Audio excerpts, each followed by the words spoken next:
Thank you all for coming tonight for our program, especially on a night like tonight, which is a little cold. I guess it's a little warmer than last week, so we should be grateful. But I want to thank John and the Society for having us discuss this topic tonight. It's an interesting topic. It's a topic that is actually discussed widely. But I first, believe it or not, came across this topic in my sort of world of business and law, particularly with respect to management issues, because emotional intelligence has really taken on a pretty prominent role, along with just issues about how we should challenge our emotions and our state of mind, even in the area of leadership. For many years, as you all know, and even sort of in our our educational system, the emphasis is quite a bit upon learning and obtaining as much knowledge as possible, and then using that knowledge to apply to various crafts that we engage in, whether it's science, whether it's research, whether it's the law. And in my field, in the law, what we're tested on is essentially acquiring as much information as possible and learning it in a very small amount of time, and then displaying the application of the knowledge. So in the case of, for example, law, we have to learn about different rules, right? Different subjects, so constitutional law, torts, contract, civil procedure. We have to learn all those rules and then apply them and put them onto an exam. And that's pretty much all that we have to do, at least in law school. And that's what we're sort of trained to do. But then comes life, and then comes issues about clients and controversial issues, questionable issues, and that's really where lawyers face a lot of stress. So this has become part and parcel of both management, business, law, and other professions and so forth. So I thought that given my background, it'd be good for me to even sort of dive into this area further and to learn about it, which I began several years ago. And I thought, well, this would be a good opportunity for us to discuss this, because to me, as somebody who has a background in religious studies and also law, there's a lot of things in common. I thought that was kind of interesting to share with you tonight, and that's what I'm going to do. Now, in terms of emotional intelligence, there's a sort of definition of emotional intelligence that is used by several different researchers and scholars. The actual term began much earlier than we think it was. It actually began in the 60s by various scholars that began to use emotional intelligence, particularly with the rise of understanding other traditions and religions from the East. And you began to see people use this as opposed to rationality in religion and things like that. And again, it was kind of used in the 70s, a little bit in the 80s, but it really wasn't until the mid-90s where this term was incorporated into leadership. In other words, how do we assess leadership? Which leaders are the best to take a corporation in particular and move it from one that is fledgling, not doing well, to high performance? And that's when you began to see professors in management trying to utilize this concept and bring it into that area. And that's when it became hot. But generally, I would say most people agree that emotional intelligence refers to the capacity for recognizing our own feelings and those of others in terms of motivating ourselves and for managing emotions in a structured environment. That could be both personally in a group setting, but most importantly in a work and professional setting. And how can we sort of manage our emotions and influence the workplace in order to have more productivity? And that's the way sort of how emotional intelligence is used today. Now, I mentioned to you earlier about how lawyers learn. Data has shown that we lawyers actually struggle in this area more than anybody else. Surprise, surprise, right? We are twice as skeptical as the average person in society. We are 1.5 times more impatient than most people. And I think my wife would probably argue maybe twice as much. We are, and this was surprising to me, 4 times less social than most people. I don't know about that one. Highly independent, which makes sense, and 50% less resilient. And that's why it's not surprising that lawyers also, over time, after many years of practice, seem to have serious cases of depression and things like that. And all of this goes to the ability of lack of awareness of how we channel emotions in difficult, stressful situations when, so many people are relying on you to make a big difference in their life, whether it's something as huge as saving them from the death penalty versus, trying to win in a major personal injury case that involves millions of dollars at stake, or some big case that involves a corporation or divorce cases, or whatever. It's all very high stress situations. So it's not surprising that those situations create a certain reaction. Now, all of us, to certain degrees, regardless of what we do, what our background is, we basically live with emotion. And we live with these basic emotions. And of course, there's emotions that range from all kinds of different perspectives, and there's nuances. But generally speaking, most people will agree that these are the 5 kinds of emotions that we all experience on a daily basis. Anger, surprise, happiness, despondency or being sad, and shock, or sometimes fear, which are, different versions of the same thing. In addition to these 5, can you think of other emotions that you experience that, sort of sometimes have lasting impact on you?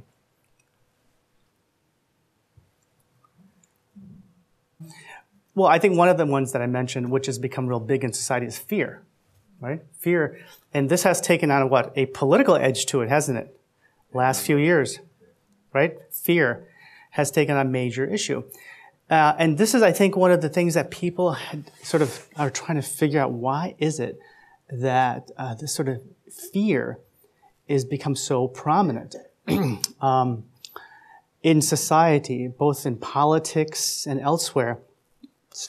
So the fear of the other, the fear of people from the southern border coming and taking over. Even though there's no facts, it seems that fear trumps facts. No pun intended. Right?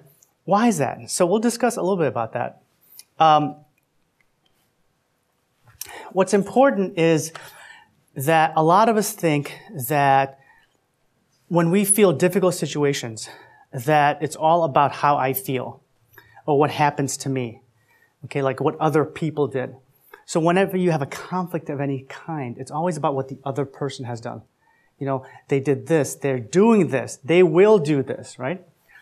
But a lot of people think that the emphasis when it comes to understanding emotions and understanding how relations develop is not to focus on the other, but more importantly, to focus on ourselves. In other words, how do we react to what others are doing? Okay? So one of the biggest focuses of emotional intelligence is how do we then understand, and how then do we react, and do we have a plan in place to do this?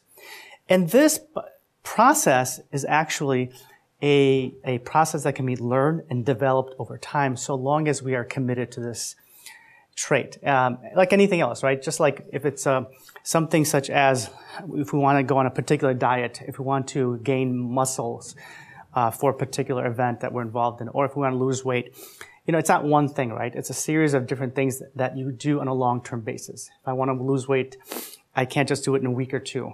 If I want to train for the 5K that's coming up, it takes, several weeks and months to get your body adjusted and so forth. The same thing here in terms of channeling emotions and how we deal with them.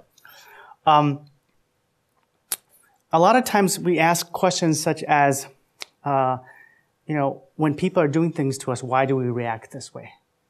And those are the fundamental questions that we'll be asking today. Now, when this issue about emotional intelligence first hit articles, such as in the Harvard Business Review or when it was published, one of the things that people often talked about were these sort of different types of areas or elements of emotional intelligence. So Daniel Goleman, when he wrote about this in the mid-1990s, he talked about 5 different things. Self-regulation, self-awareness, motivation, social skills, and empathy. Since that time, since the mid-90s, for the past 20 years, there's been a lot of research, a lot of discussion and books written about, what is emotional intelligence. And today, most people still talk about these 5, but most researchers and scholars talk about 4. And they're usually just self-regulation, self-awareness, social awareness, and social regulation or relationship management. And we'll talk about that in a few minutes. But what's important here is that when we're talking about the emotional intelligence of ourselves, one of the things we have to understand is the idea of presence. And those of you who often attend classes or courses here at the Theosophical Society will understand what the concept of presence of mind is, being mindfulness or having mindfulness. And that's one of the things, is to really sort of understand yourself and be at center with yourself to understand what is going on. Okay? Being authentic, having degrees of authenticity about who we really are.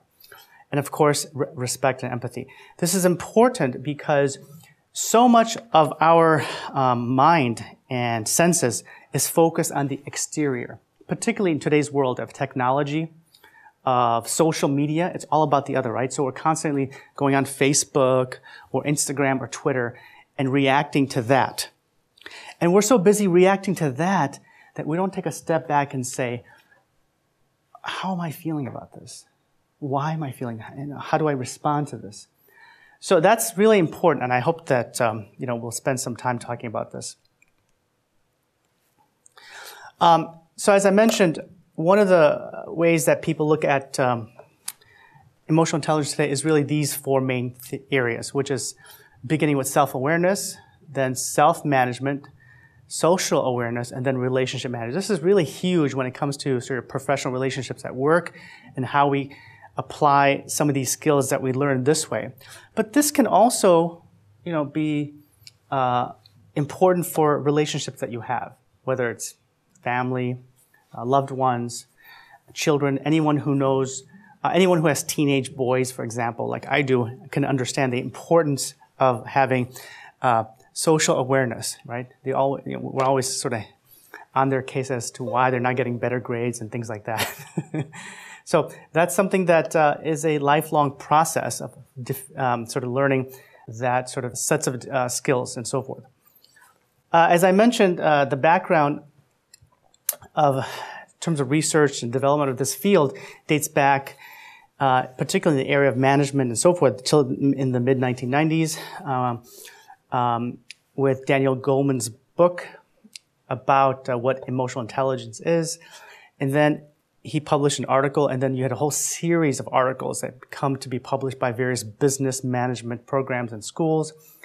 And then since then you've had, there was an American Express study on this, which shows that really emotional intelligence, as opposed to pure knowledge and IQ, is the biggest predictor of success in the workplace and also in personal relations. So that's why it's such a huge thing. And when we think about it, we don't teach this to our young people. We don't teach it in high school. We don't teach it in college. And it's not part of general training that we have. Instead, we always focus on the sort of the right side of the brain, which teaches us specific aspects of information that's unique to our professions and work and so forth. Okay, so why is this important to know?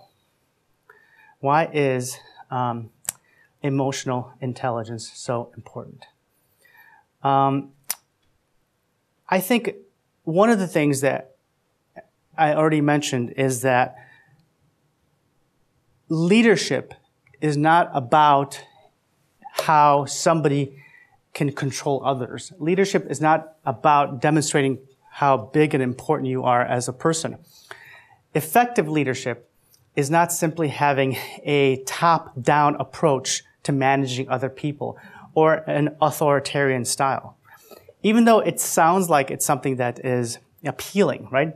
For example, one of the things that President Nixon, if you remember, really admired was the movie Patton, based upon that general. Why? Because he was this authoritarian taskmaster who's pushing his troops to battle and so forth. And the idea of that kind of top-down, authoritarian, tough taskmaster approach was sort of ideal, particularly post-World War II and really up until the 90s. But I think the research of emotional intelligence really rebuts that claim that, it's not either or. It's not like you have this authoritarian style or you just sort of are passive and laid back and then you kind of figure out which one's the most effective way. Rather, you try to find a balance between the two. Another reason is a lot of times when we have a difficult moment or some event, what happens in our mind? Immediately we face all kinds of questions, right? We face questions that, that really begin to challenge us and they are lingering. They get over and over. You ask the question, oh my God, why did I say something? Or why didn't I say that? I should have said that at that meeting. Oh my God, I can't believe I forgot that. And next thing you know, that thought is with you all afternoon. And it lingers on to the next day, right? Or whenever there's an argument you have with somebody, whether it's at work, it's at a meeting, it's with your spouse, afterwards you say, oh, I should have said that, right? That's the argument I should have said. And I blew it, and that lasts for days, right? And those thoughts come and go constantly. And as a result, how do we channel all that information? Do we simply ignore the emotions and do we focus on rationality and logic, which is what we're taught? In other words, we're taught for generations, particularly as Americans, that, you should be highly educated and then you should be very logical and rational in your approach to life. And so long as you are knowledgeable and work hard and learn information, get good grades, and you're logical and rational, then you will be successful and happy in life, right? That's what the Greeks taught us, right? And that was the whole part of the Renaissance movement, the reintroduction of rationality, even within religious circles. But one of the things that science has produced for the past several years, particularly science and research on the brain, is that we're emotional creatures at the end of the day. Another important reason for us to know about this area is that research has indicated that those who have emotional intelligence are usually those people in companies, in the workplace, and other places that show high degree of performance levels. In fact, 90% of those people who have a high degree of emotional intelligence succeed. In fact, most people say rather than this up here, that your emotions are responsible for more than half of how you perform at work. Okay? More than half. So, whether you're doing data analysis, financial analysis, crunching numbers, analyzing, legal analyses, or if you are simply doing research in the lab, all those technical things that you think are really signs of success, research shows that in addition to that, how you handle yourself and how you deal with others is even more important than that sort of technical data. Research further shows that those who have high degrees of emotional intelligence typically make almost $30,000 more per year annually than those people with lower amounts of emotional intelligence. Okay? So if you weren't convinced before, hopefully now you're convinced. Because it's all about the money, right? Others show, and I'm just kind of repeating this, is, people have better mental health, they succeed in roles, emerge as leaders, and so forth.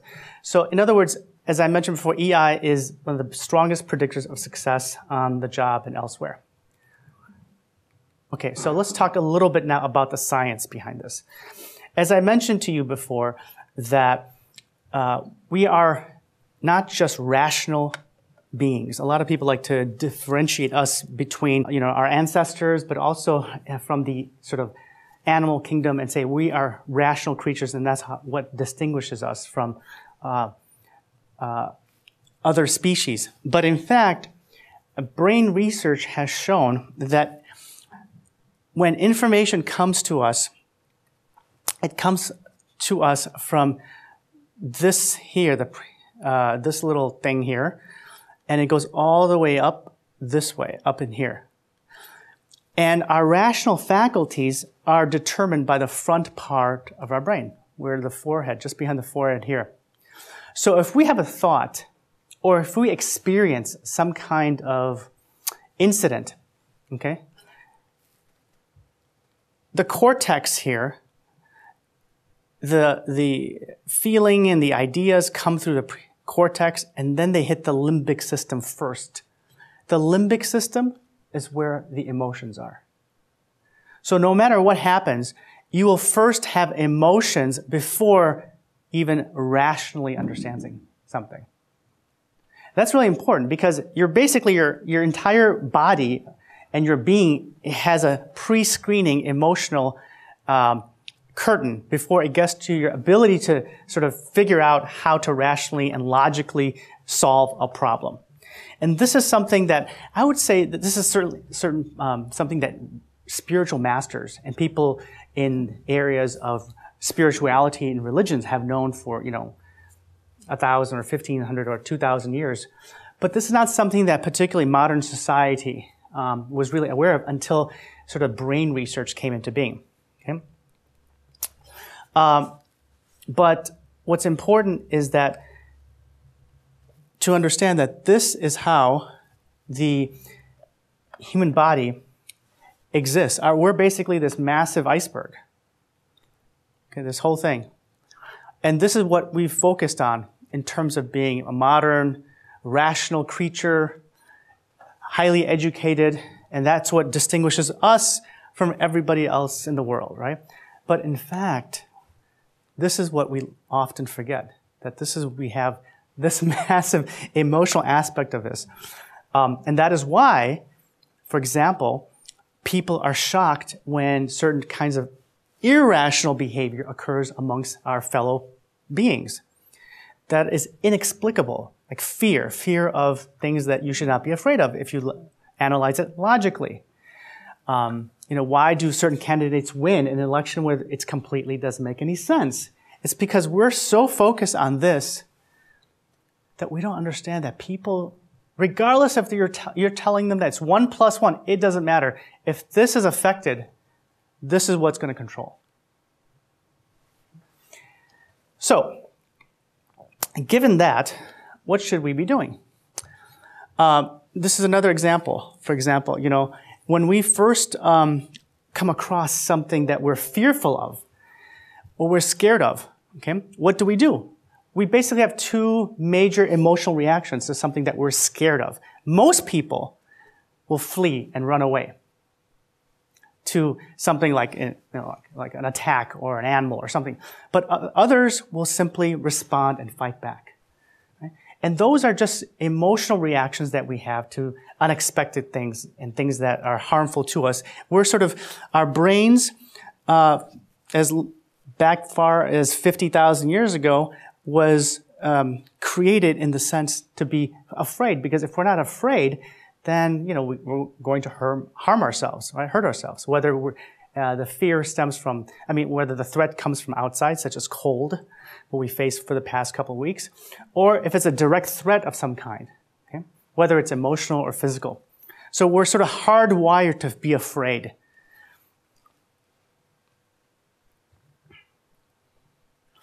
So what I'm saying is that emotions are important. So what do we do with them? With all these emotions that are flowing. Like right now, some of you are listening to me. Some of you are wandering probably here and there. Maybe you're thinking about dinner. Maybe you're thinking about something that happened today at work, or maybe with someone, one of your loved ones. Maybe there's something going on and so forth, right? So you have these feelings going around. Maybe as many as 1,000 feelings per day, right? So what do? Well, we go back. Let's begin and talk a little bit about Rumi, you mentioned earlier, my favorite poet, who says this, and this is what's astounding, is the fact that what Rumi said, I guess, almost 600 years ago, is now being proven also by brain science, which is this. And this is a poem that he wrote. And when I read this to people literally, they didn't understand what this is about, but we'll go over it really quick. He says, "The guest house," that's the name of the poem. "This human being is a guest house. Every morning, a new guest arrives. a joy, a depression, a meanness.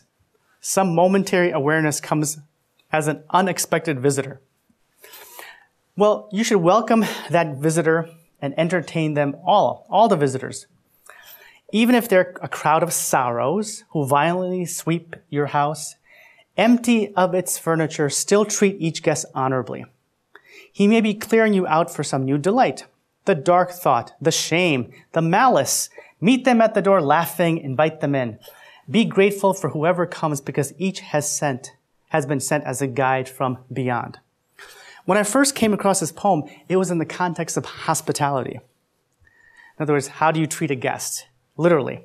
Okay? But then when I looked deeper, I said, that's not what he's talking about. What's he talking about? Exactly. He's talking about your emotions.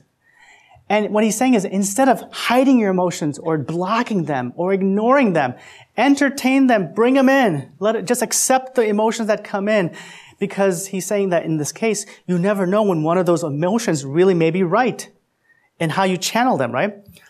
So as far back as hundreds of years ago, these spiritual masters, what made Rumi and other Sufi masters so important was that they understood human psychology. In effect, they understood the mind and the heart, as opposed to other scholars of religion who focus on what? The text, right? We know a lot of scholars of religion, leaders who say the text is it. The text is it. We focus on the text, and as long as you follow the text, you're fine. Or so long as you follow these rules, then you'll be happy, or you'll be safe, or you'll get to the gardens in paradise. What makes spiritual masters different was that they understood what the human being really needs and what it consists of. And that's why it's really interesting for me to both be someone who sort of studied spirituality, but also now I see the sort of linkages between this research of the brain and our emotions and the condition of the human being. So today, well, again, when we talk about human emotional intelligence, we are looking at 4 major areas: self-awareness, self-management, social awareness, and relationship management. Each one of these has these different components.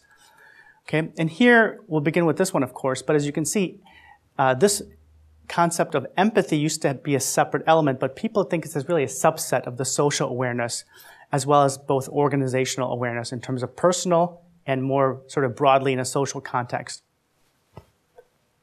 So how do we take all this information? How do we take these principles and ideas based on research and so forth? How do we incorporate them into our lives? So we'll kind of take that and spend the rest of the time talking about this. Now, let me ask you, we're going to begin with self-awareness, the first one here. And self-awareness really means the ability to recognize and understand your moods, emotions, and drives, as well as its effects on others. Let me just take a survey, if you don't mind here, and ask you a rather personal question, but just look at me, don't look at the person next to you, or the person in front of you or behind you. So self-awareness, right? You're all intelligent beings. I'm sure you all have, high degrees of education and learning because you come to this society, obviously. How many of you would you consider yourself self-aware? Raise your hand. Okay, it's okay. I mean, don't think you're arrogant if you raise your hand. Raise it nice and high. Okay, so most of you, right? Right? Yeah, I think most of you, that's close to, 80-85%. In survey after survey, in this question, 90% of the people, when asked if they're self-aware, raise their hands. But after they each take assessment tests and after data analysis, the figure of whether they're actually self-aware is about 10 to 15%. So those of you who raised your hand, I'm sorry to disappoint you. He was a smart one. He knew the test. And the reason for this is that thinking about yourself, okay, thinking about it, lingering about the emotions is not the same as knowing. actually knowing yourself. Okay, and that's the thing. And what's, again, interesting, I have to go back to the spirituality, which I learned, was that I talked about this, John, a couple, maybe the first lecture I discussed was that the famous theologian Al-Ghazali, Abu Hamid Al-Ghazali, who wrote some of the most important works in Islamic spirituality, one of the first things he talks about in his magnus opus, which was his 40-volume text about being a human being and being a practitioner of the Islamic faith, in the first book of the 40 volumes, he begins with knowledge. And he says the first thing about knowledge is to know yourself. That he says, he who knows himself knows God, knows society, and so forth. So the question was, how do you know yourself? And the rest of the 40 volumes, he sort of goes through the process of how you understand and know yourself and society in different ways, whether it's internal to yourself, in a social setting, in a more political setting, and things like that. So that's important for us to understand, is that knowing ourselves is really one of the key principles of self-awareness. But it's not easy to do, okay? It's not easy to do because there's all kinds of biases that we have and misunderstandings that we have about ourselves. What are some of the sort of key features of self-awareness or having self-awareness? In other words, when you're good with self-awareness and you have some of it, you have things such as long-term goals. In other words, you do things not for the immediate gratification, but rather for a long-term effect that it will have. When you come across a situation, you sort of analyze and diagnose it first before reacting and jumping into something. You're cool and calm. You don't play mind games with people for the sake of achieving a political goal or taking advantage over them. And you're open and authentic, not naive, but open that you're honest and have integrity with them. But what is it when you don't have self-awareness? You respond quickly. You're sort of stressed out and panicking. Perhaps even during a contentious meeting in the office, you might even engage in verbal outbursts. Or you come across these people all the time, right? They're always complaining about others, right? They're the problem, right, John? They're always the problem, okay? Because they're saying, oh, it's this. There's 5, 6 issues, people that are always the problem, not me. And sometimes, when other people do good, some of us feel kind of, not happy. We feel icky about that, right? We have a sense of perhaps jealousy about that. Or again, reacting to expected situations that you should react and you overreact and so forth. So those are the kinds of things that we look to understand self-awareness. Now, I'm going to ask, go over a series of questions that are really good to I think, to understand how we can become better at self-awareness. And before I get there, let me here we go. Just really quick. Al-Ghazali. Again, back in almost 1,000 years ago, Al-Ghazali did this when he was trying to answer questions of his students is, how do I improve my character? How do I become a better person? And what did he say? He said, okay, well, here's the 4 steps you do. You go and sit before your master, your mentor, if you will, your teacher or your guide, and ask them. Why? Because they are trained, and if they're your mentor, then they do care about you. Okay? Otherwise, you ask the advice of a true, perceptive, and religious friend. Someone, again, who's smart, who cares about you, who you consider a friend. Then he says, oddly enough, listen to the statements of an enemy. Why? Because sometimes your friend may be too embarrassed to tell you that you really, have problems. They're embarrassed or they don't want to hurt your feelings, but the enemy has no problems. They'll tell you up front, oh yeah, you're just, and we don't want to listen to them because they're our enemy, but maybe they're telling the truth. Sometimes, anyway. Or you can just observe other people and watch what they do. How often have we seen members of our families behave in a certain way and we say, God, I hope I don't do that. I really hope I'm not doing that. Anyway, so again, I'm kind of trying to make a connection between sort of spirituality and this area of modern research. There's so much connection that we can sort of share. Okay, so consider these questions to get a better sense of your self-awareness. What are the differences between you, how you see yourself, and how others see you? Is there such a big chasm between the two? That how you think I'm smart. Oh, I'm smart. I'm a good guy. I'm nice. I'm good. But then others may not feel that way. Why? Ask yourself, what really matters to you in life? Is it simply trying to get recognition? Is it simply trying to have material and financial success? Or is it to really have a life that is fulfilling, that satisfies your ultimate goals, consisting of being a substantive person, well-liked, and having close family around you? What are the really features of what you want to do in life? In other words, what are your values? And finally, what changes will you make to achieve these goals? Like specifically, what are the changes that you can identify that you need to make, and how do you go about making them? Okay? Now, a question for you. Have you noticed what's interesting that I'm not asking in these questions? What's the one word that is consistent in all three questions?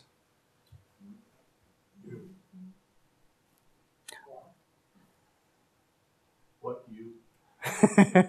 Which is the most important? Which is the most important word of those two? You. Oh, that's important, but why? Because according to research, in particular, there's an author by the name of Dr. Tasha Eurich, who's a researcher, a psychologist, and best-selling author. She suggests that we change the question about ourselves from, why does this happen to me? Why did this happen to me? Why did that person do that to me? To, what are the differences between how I see myself and how others see me? What matters to me?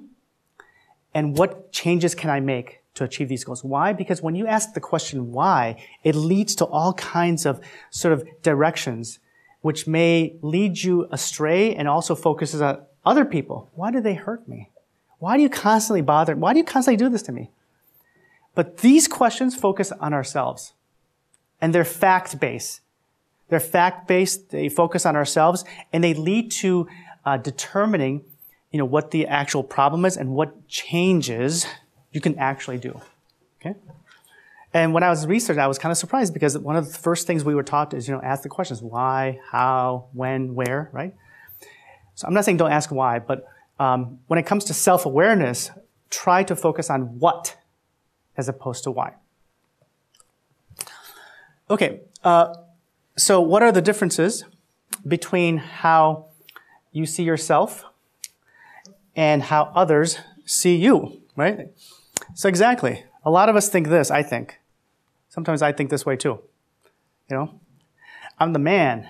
I'm the man in the room because I've got a law degree or I've got, this specialized knowledge. So I come into the room, I expect everyone to say, whoa, there he is. He's the man, right? Kind of like the opening to you remember when the Bulls used to play with Michael Jordan? They used to have the opening ceremony, right? With the music and the spotlight. That's how we sometimes feel because our ego gets out of control because we have a PhD or a law degree or we have a lot of money or whatever the case may be, right?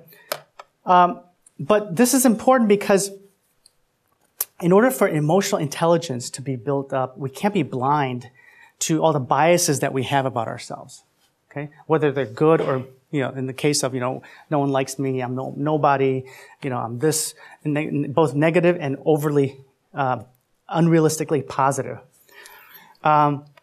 Same thing with respect to listening. Some of us think we're very good listeners, just like we think we're good at self-awareness.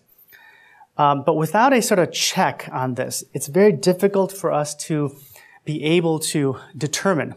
And the way to do this is to get some feedback from people. Feedback from people that we trust, from coaches, from mentors, and so on and so forth. Coaches, especially nowadays, having a coach outside of sports is becoming a hot thing. You hear about all kinds of management coaches, personal coaches, and you now have people who actually, get paid to be a coach to help you sort of deal with these kinds of problems. And a coach, one of the main persons, just like Ghazali said, sit before a sheikh or a doctor, that's basically a coach. Okay? That's a coach who's going to help you kind of see some of the issues that you may or might not have. Is because if you find someone who's very well trained at this activity, they can help you find the ability to sort of think through these ideas better in a more objective fashion. Because the problem here is the lack of objectivity. Now, the second question, what matters to you most? See, we can't escape who we are. Okay? We can't escape our emotions. And what happens so much and so often is that we're sort of inundated with information on television, on social media, and elsewhere about how we have to change. We're just not good enough, right? I mean, think about all the exercise equipment that are sold, all the makeup that's sold, all the clothes, all the different cars, right? It's all about that exterior aspect. And as a result, we don't focus on who we really are. What are our essential values? And sometimes it takes years to know this. And we kind of, drudge along, going through different aspects of our careers and lives, and we're still kind of figuring out what it is who we truly are inwardly. And it takes, a process.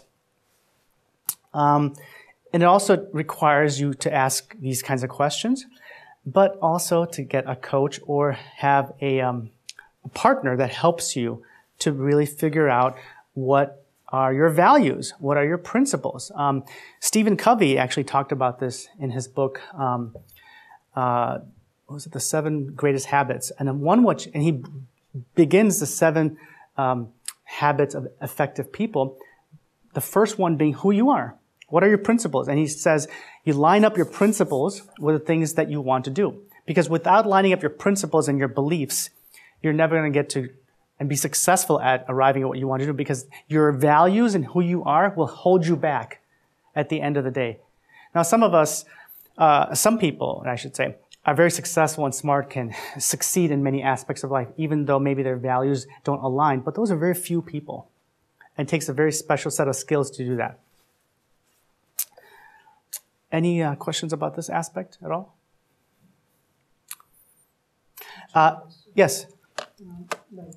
You just said to take feedback from others, talking, but most of the mindfulness also talks about just don't care about, don't think much about what others are saying to you. So where is the fine line in terms of the emotional intelligence context? How much I should be caring about taking the feedback and then not taking too much of thinking about too much what the feedback is. That's an excellent question. The question was about how we're often taught that, don't care about what other people think. Just kind of do what you think is right and so forth, or something along those lines.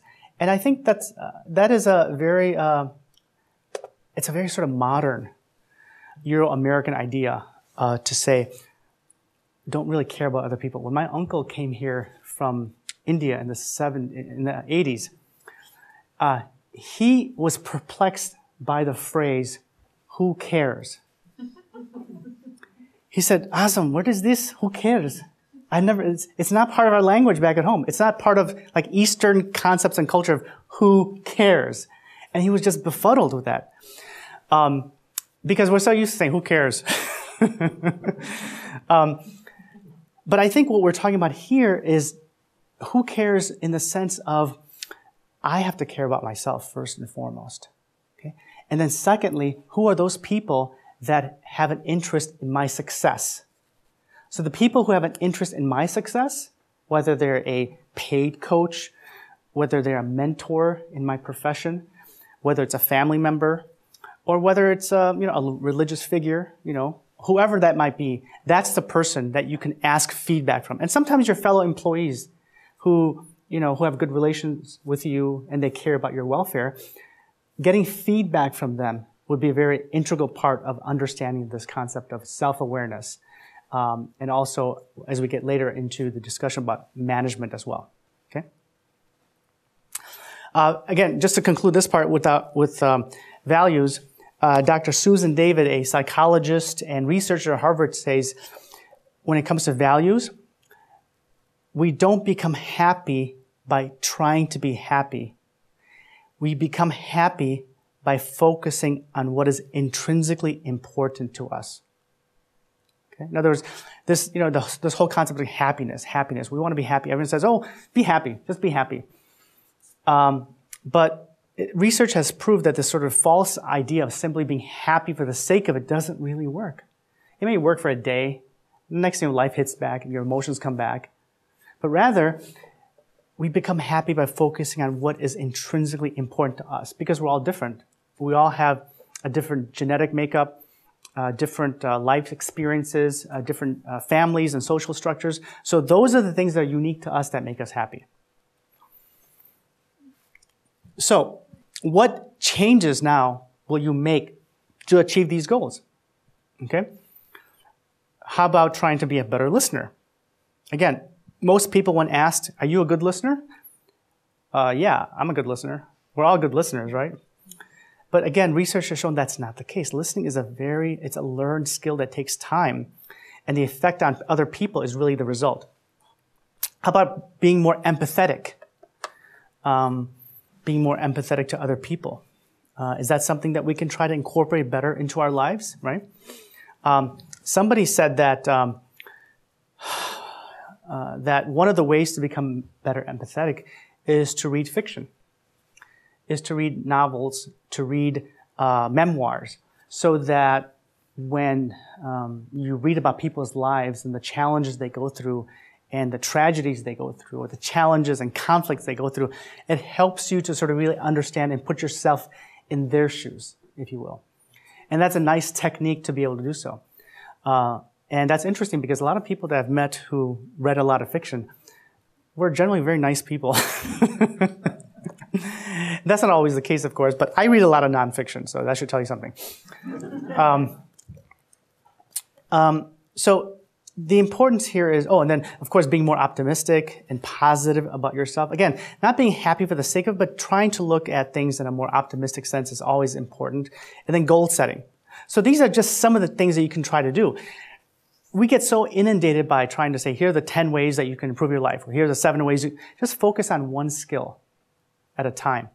And just take the time to really incorporate that. So listening is a fundamental aspect of anything that we do, whether it's relations with our spouses, family, children, or at work, and sort of just try to focus on that, say starting tomorrow.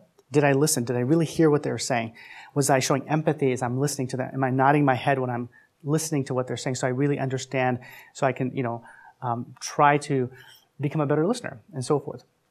Now, what's interesting here is that it takes time to do this, and it takes practice. This is not something that you'll learn overnight, even though it sounds very simple. Listening, we just kind of sit there and listen. But it takes time, and sometimes it's a trial and error kind of way. And this should be applied in different areas. Different aspects of your life, not just at work, but at different things that you see. Maybe at the grocery store that you run into somebody.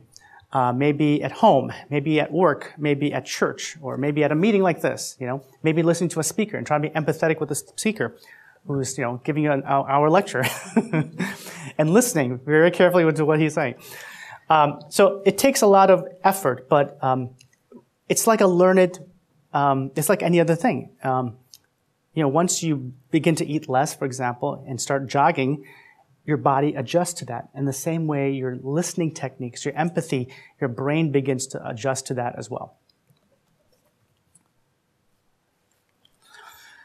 Some other techniques that I sort of came across is some of the things I already mentioned, which is, of course, don't ignore the emotion. Figuring out who and what pushes your buttons. A lot of times we come across a scenario, maybe twice a year, just to kind of pick a random number. But you'll run into somebody that's that one person. They're not better than you. They're not smarter than you. But there's something about them that triggers a reaction, right? We've all come across those people, haven't you? Right? It could be a relative at Thanksgiving, right? Or the Christmas party. Or it could be at a wedding. Who knows? Or it could just be that worker that you have. Or worse scenario is the boss. boss just, you can't stand the boss.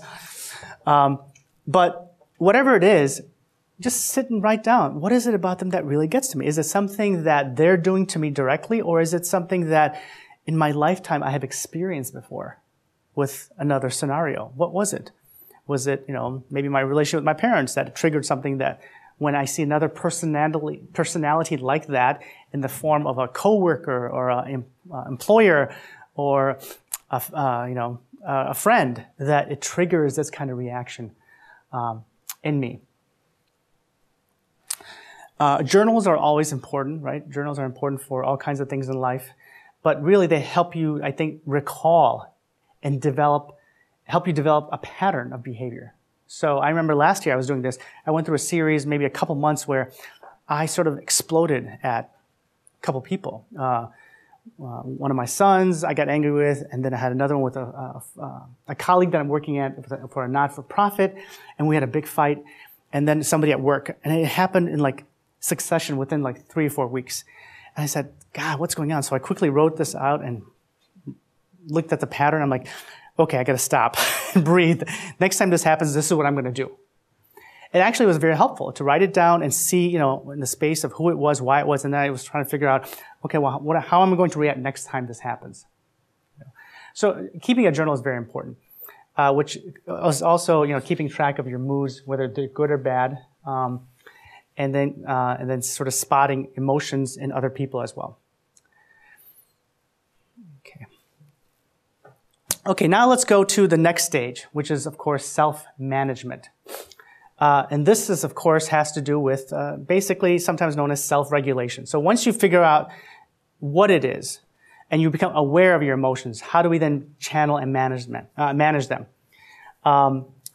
And this can consist of a lot of different things. It's really the ability to think and anticipate and plan before reacting. Okay? The ability to sort of redirect these impulses and moods that we have.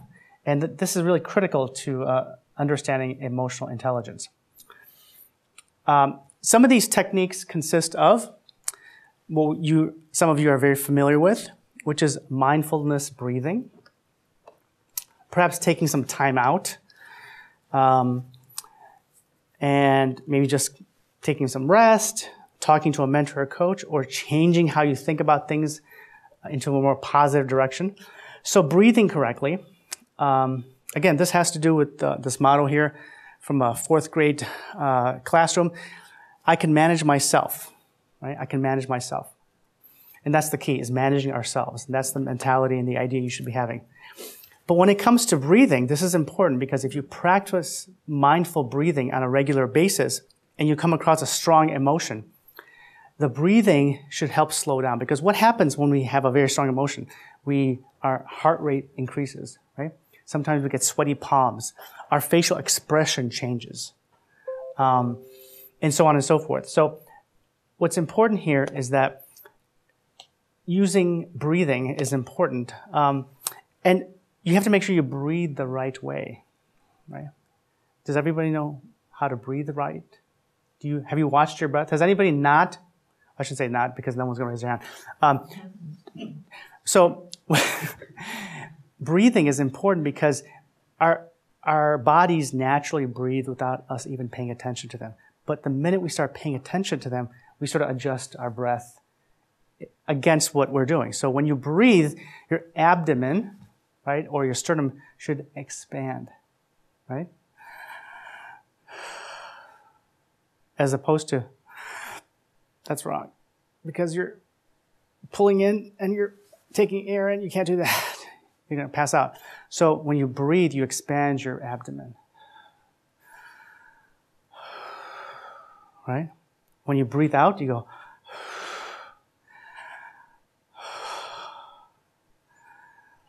and you obviously need a moment of solitude, a quiet place, and just count your breath. And just sort of put your hands on your abdomen or on your lap and just try to feel the breath coming inside of your body and out, the sensations of your fingers, and really pay attention. If you can practice that even 5 to 10 minutes, not every day, but at least a few days a week in the beginning, having that level of awareness of your body will lead to an awareness of your emotions as well. Other techniques are counting to 10, or if you're really upset about a situation, just sort of get up and walk. Just walk, walk away from a particular confrontation, just walk away for a little bit, calm down, count 10 breaths, and then go back. Okay? Nothing wrong with that. Sometimes when you have a very, difficult meeting or incident that occurs, and that you're required to respond to, but that's not immediate, then sleep on it. Okay? Take some time, right? So this applies to what is very common today in social media, which is what? Tweeting, emails, and posting on Facebook, right? You'll see someone who posts, obviously a false piece of information about something, and you're going to respond right away. No, take a breath. Or what's worse is at work, when you see an email that really gets your heart rate up and gets you really upset about something, and you quickly start drafting. Well, go ahead and finish drafting, but don't send. Okay? Draft it, and then put it away, put it into the draft mode, and then wait, either for an hour or two later that night or the next day, and just, because the world will still survive if you don't send that email. Unless, of course, it has to do with something like, like cybersecurity or something like that. But just take your time. And of course, seek advice of your mentor or coach. Another important thing is about negativity. One of the things our mind constantly does is it's always raising sometimes negative questions. Oh, why did I do this?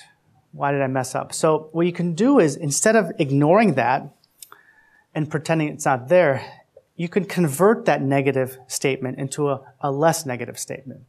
So instead of, for example, accepting the thought, oh, I always mess up. God, I can't believe I always do this. Instead of saying, oh, this time I should have been prepared.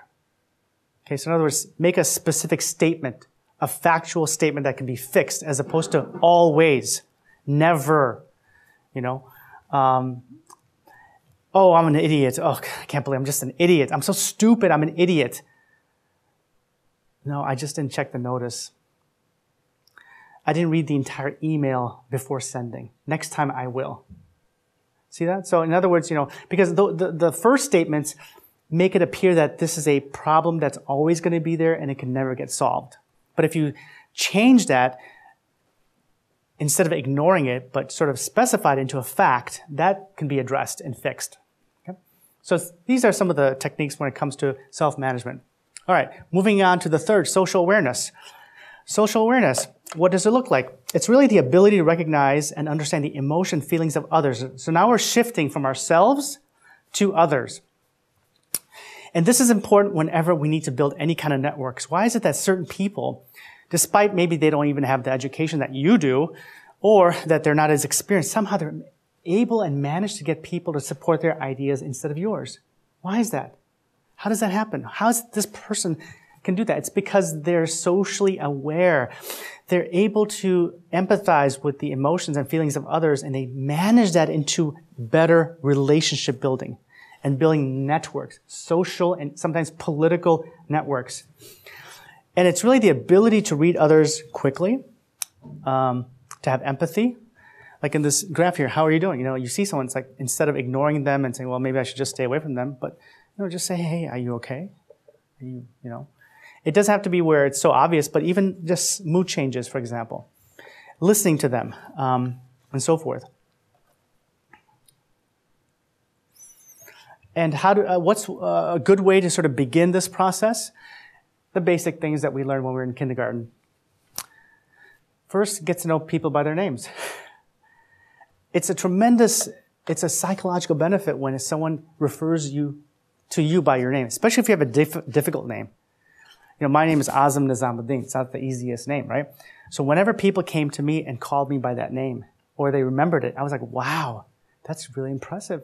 I like this person. That person cares to know my name. right? So even though most of us are just quickly going in life and saying hello to one another at meetings or some events, but if someone stops and say, "Hi, David, how are you? Nice to see you again," and you remember that person's name, it does have an effect on how they will remember you, and that is part and parcel of being socially aware of who you're dealing with. Watch for and pay attention to body language. Watch people's expressions and eyes. Is the smile momentary? You'll often find people in meetings who will just make a smile that lasts maybe 10 seconds and then they go back to their frown, right? That's very common. What does that tell you? Perhaps that tells you that maybe that wasn't really a genuine smile. And if that wasn't the case, maybe they don't agree with that position that was raised at the meeting. So watching people's expressions, their body language, they're slouching, they're straight up, they're completely wide-eyed and fixated on what's going on. Consider not taking notes. What?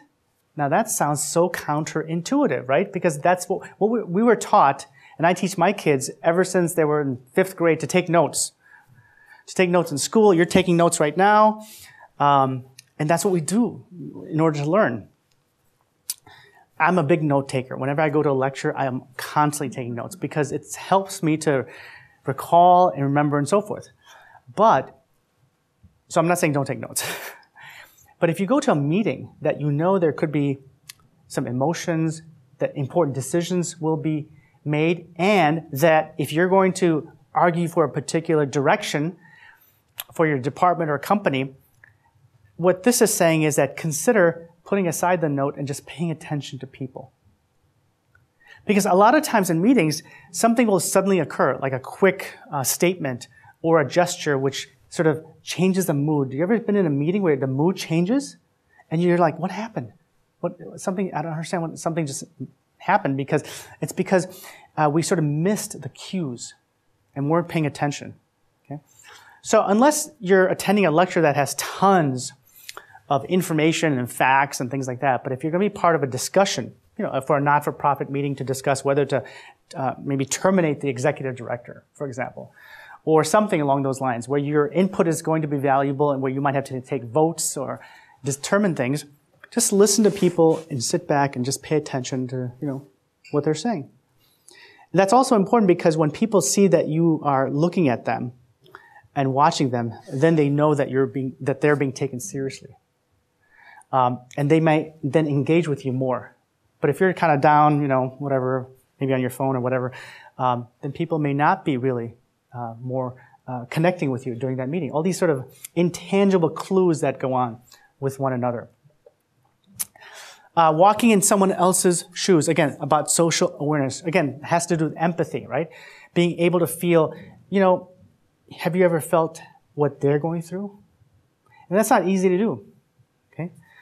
But you can ask yourself, God, if I was Susie, how would I respond in this situation? In other words, Susie, she works with you, you've seen her, you have lunch with her, and then something happens. So you have to sort of predict how not you would respond in that situation. When you say, I wonder how she feels, we often are thinking how we would respond. But instead think, how would Susie respond in this scenario? What can I expect the next time this happens in responding to the situation? And of course, living in the moment. Living in the moment, of course, means staying off your phones, which is becoming increasingly challenging and difficult, especially for young people. But really paying attention to our surroundings. Going back to the essence of who we are. As Ghazali says, know yourself first. Know yourself and then you'll know reality. Living in the moment. Being really aware of the slightest things that may affect the environment that we're currently in. And of course, we can't forget the famous living in the moment quote from Star Wars, Phantom Menace. When Obi-Wan and Qui-Gon walk into the meeting with the Trade Federation, and he says, I have a bad feeling about this. And Qui-Gon says, I don't sense anything.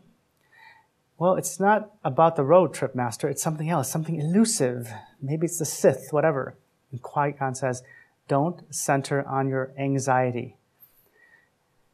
Keep your concentration here and now where it belongs. Obi-Wan says, but Master, Yoda says, I should always be mindful of the future, but not at the expense of the moment, my young Padawan.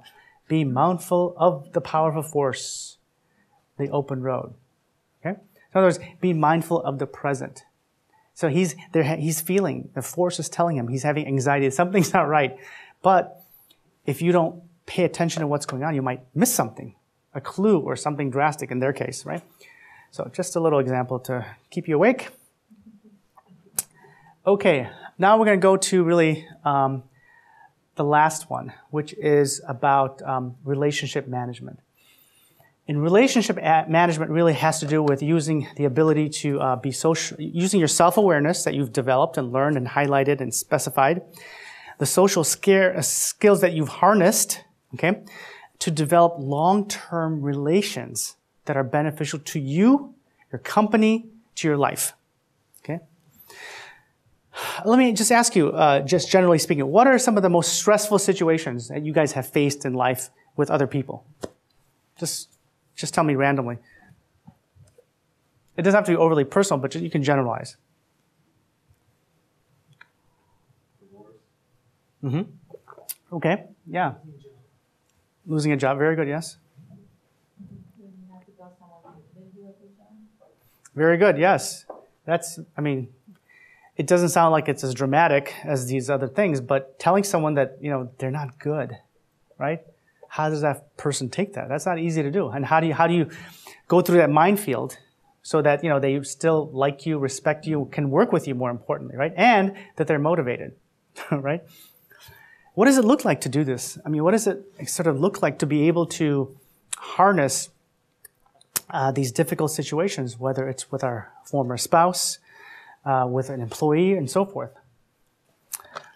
Okay, so these are some of the things that you can see. The positive signs of relation management means you have an open door policy.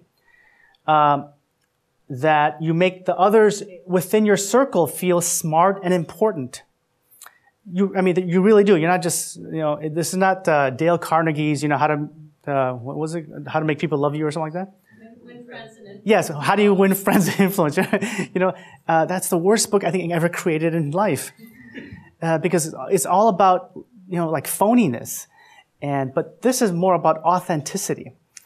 Helping people to grow, being non-judgmental, being direct and fair but respectful. Like in this situation, saying someone they didn't do a good job, you try to be direct and fair and respectful so they can leave away from that conversation feeling like, that I was treated fairly. And studies have shown, for example, when one of the biggest things happening now is that you have a company that's going to downsize, right? So maybe 30 to 50 employees will lose their jobs. Research has shown that in one company, there are two companies. Company A, same scenario. Company A gave a big payout to those people that are going to lose jobs. A nice payout. But they just kind of, very mechanically told them through a written memo and then said, this is what you're going to get. Thank you very much. What did that result in? It resulted in unhappiness, displeasure, and in some cases, litigation. Company B, same exact scenario, but has its employment manager go to each person, sit down with them, and explain why the company needed to do this, and be empathetic and ask what they can do, but they gave a less payout. Can you guess which company did better in this scenario?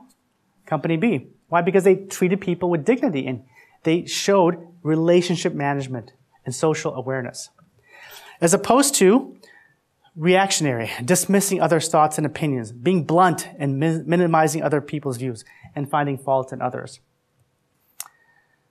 So you want to go from, not this scenario, but this scenario, okay? Like The Office. Okay, almost done. I'm just going to finish up with the last one here. So, again, techniques that would help in this scenario is always have integrity. Integrity requires honesty. It doesn't mean you have to share every piece of fact or information, But at least in the gist of of what you're discussing with people, you have to be honest. Because if you're not honest, your body will betray you. So if you're telling people, oh, one thing, but you really didn't feel it or mean it, your body will ultimately show that. So if you're really happy and smiling, even though you hate what happened, pretty soon that happy expression will change and your body will change. And people can tell. You can feel it.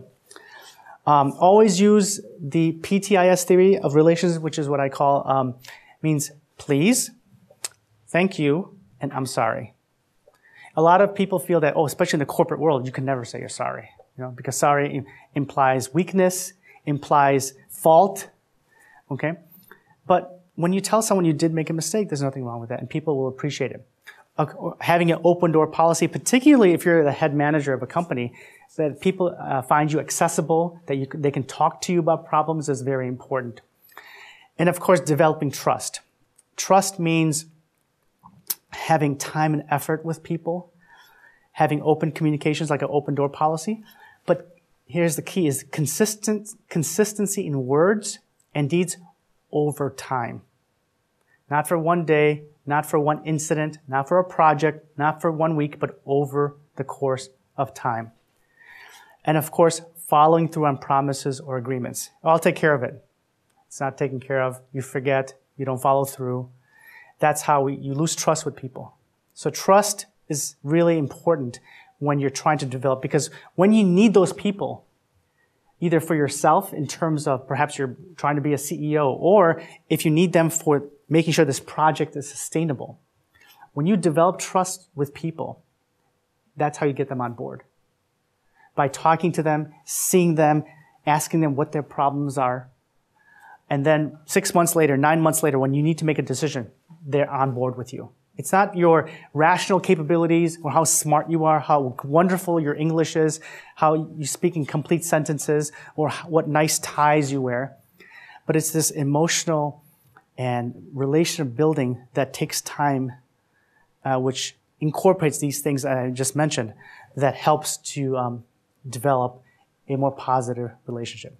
Finally, these are some of the sources, and I noticed on the table there's some more sources on emotional intelligence, but these are some of the important works that were done. I relied quite a bit on the Travis Bradbury and Gene Graham's for my research, and also on other more business management kinds of teaching methods of Zenger and Folkman and others. So if you want, I'd be happy to share more of these. Well, I'll stop unless there's anything else. Thank you very much. 2 questions. I'm curious how EI evolves as you age, if there's any research on that. And then also, are there cultures or societies that tend to be more emotionally intelligent than others? And if there is, why? So maybe there's 3 questions. I lied. Sorry. Okay. They're all interesting questions. I don't know the answer to the second one or the third one related about cultures. I think that there are elements in different societies and different cultures that incorporate this. But I don't think there's a particular culture that I'm aware of that I've really researched to know that, I don't know, the Southeast culture of, I don't know, the Japanese, for example, are a certain way versus vis-a-vis Western cultures or something like that. Except the story that I mentioned about my uncle, who mentioned, what is this who cares concept. So you do see some nuances, but I'm not sure it's an issue of pure emotional intelligence versus how certain aspects of the elements I talked about are perhaps readily more available. In other words, certain cultures may be more inclined to do this more readily in some of these aspects than others. But it just depends. I think, Americans, particularly in the past 20, 30 years, have really shifted their cultural aspects so much at every level. But social skills, diet, and being more global in their outlook and so forth. But then there's been a reaction to that too. In terms of over time, I think these lessons and these techniques will work at any age level. And if you're persistent, like any other skill, they will retain over time. So it's just like anything else. I mean, working out, right? If we're not consistent over many years, you kind of get back into a sort of lull. And I think the same thing happens here. That if you don't practice these things and really make it a fundamental goal of your life, then just listening to a lecture, reading a book is really insufficient. You really have to plan this out into a sort of a life-altering aspect. And if you do that now, whether you're 30, 40, 50, 60, and you do it consistently, that will survive over a long period of time. Yeah. There's a psychological theory known as psychosynthesis that was developed by the theosophist Roberto Asagnoli.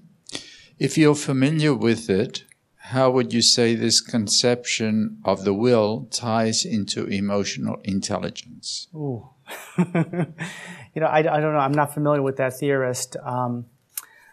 But I think I have attempted to connect some aspect of theosophy with sort of the modern psychological management aspects of emotional intelligence. I think in all traditions, even though I focus more on the Islamic because that's the one I'm familiar with, whether it's sort of a more Christian, whether it's a Buddhist or it's a Hindu aspect of the will or the inner aspect of who we really are, I think all these traditions share some commonality of trying to focus and go back to who we are as a human being and how we treat others. And breathing and the concept of breathing and being conscious of our breath, you find in many traditions across the board. So I think there's a lot of connections there. I just don't know that particular thinker. So. What can I do about too emotional? How do I go about controlling my emotions instead of having them always controlling me? Well, I think that's what my entire lecture was about, which is I think begin with the reality that you cannot eliminate your emotions. That emotions are part and parcel of who we are as human beings. And certain people have more stronger emotions than others. There's no question about that. But the question is, how can we manage them to the degree that you don't harm yourself or others?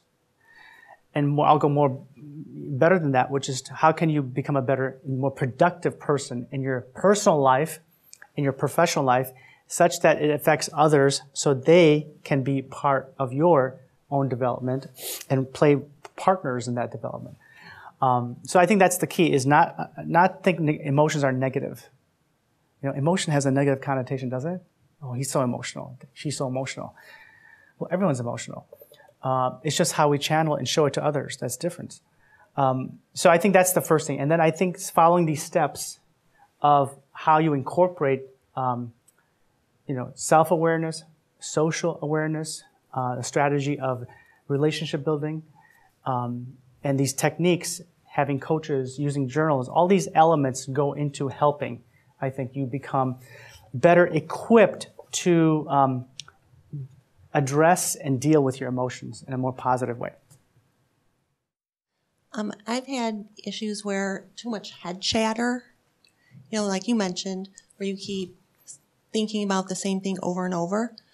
I do much better when I get into a routine of meditation or qigong or nature, and that helps balance the energies, both internally and around, so that the emotions calm and the head chatter calms, so that you can be more present with both yourself and relating to other people, so you can feel their emotions and you can respond to them. So it's, I think, more settling within the heart versus the head. But it only helps me if I keep up the routine. I can skip a few days, and then when everything's going fine, everything's good. But if I've got 4 kids, so Back to emotional teenagers. So if I'm balanced, I can deal better with it. But it takes a routine of nurturing yourself. Right. No, very good point. Yeah. I think that meditation and mindfulness, awareness and breathing, and incorporating that into a regular schedule, just like you would if you go to the gym to work out, or you go to the grocery store, or you do your laundry, or anything else is really significant, particularly if you feel that your emotions get the better of you. Some people, God bless them, they're able to channel their emotions much better. And that's why you find them more successful in life. And some people just have that gift, or maybe they worked on it. But others don't. And I think that if you have to find something, in other words, you have to develop a strategy to address it. If that means, some of the things I talked about, or maybe talking to a counselor or a coach, but you have to address it. You can't just leave it there thinking, this is how I am, and this is how I'll ever be, I'll never change. Or woe is me, I think you have to, and I think breathing is a cost-free, safe way. Meditation is simple. There's actually apps available that you can find on meditation, exercises, and breathing. There's some excellent ones, actually. And they're 10 minutes, 8 minutes, 5 minutes that you can just put your app on and listen to it. And just take your 5-10-minute breaks a day, or every other day, or whatever it is. So it's actually very easy. It's more easier than we think. We just have to commit ourselves to it. What course or courses do you teach at Loyola University? Oh, sure. I teach Introduction to Islam. I've taught courses on great Muslim thinkers and world religions as well.